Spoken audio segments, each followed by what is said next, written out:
Behind the private jets, the penthouse suites, the billion-dollar deals, there's a darker world most people never see. A world where money doesn't just buy power. It buys silence. It buys exploitation. It buys sin. Look closer. That's not just a party. That's Zina in slow motion. Men who think their wealth makes them untouchable.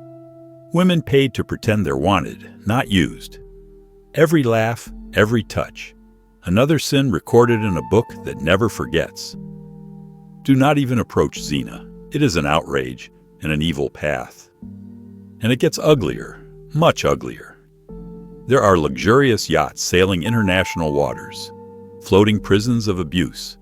Girls are flown in with promises of modeling contracts, luxury lifestyles, or career breakthroughs.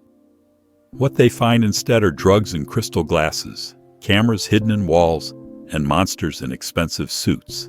They can't leave. They can't speak.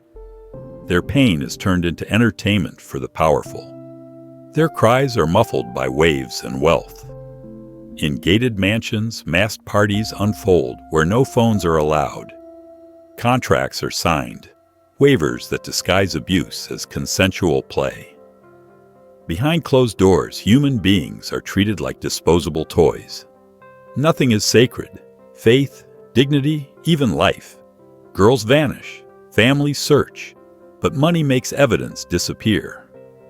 What would cost the average man a lifetime in prison earns these elites nothing more than a private PR firm and a scrubbed Google result.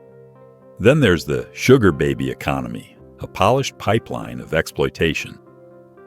Young girls fresh out of high school, lured by lifestyle influencers and fake empowerment rhetoric, end up dining with men older than their fathers. Men who dangle scholarships and business investments like bait. And when the money runs out, so does the illusion of safety. They're discarded, replaced, broken. Many end up in worse places, OnlyFans, strip clubs, or traffic deeper into the system. Meanwhile, the abusers hide in plain sight. CEOs politicians. Role models. Their crimes are masked by billion-dollar charities, motivational speeches, and foundation galas. The media paints them as saviors. But behind every donation is a soul sold, a name silenced, a life shattered. Their portfolios are lined with investments in sin. Streaming platforms profiting off lust. Apps designed to addict the youth to filth.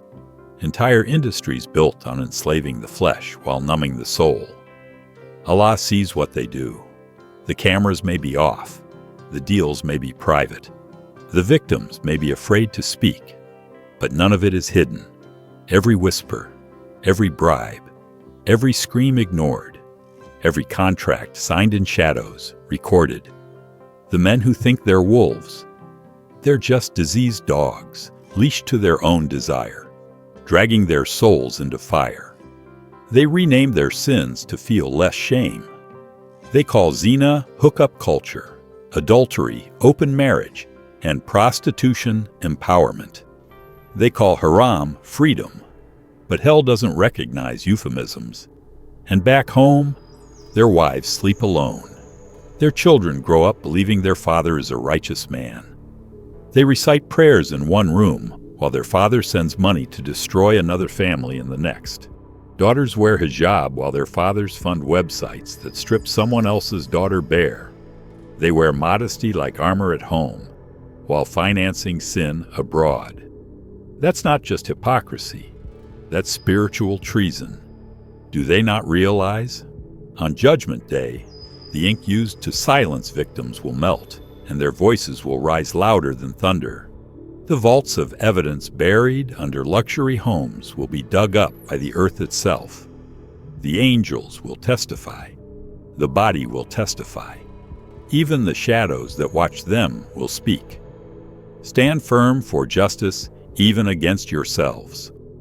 Money isn't evil, power isn't evil. But the disease of arrogance, the belief that wealth equals immunity, is what damns the soul.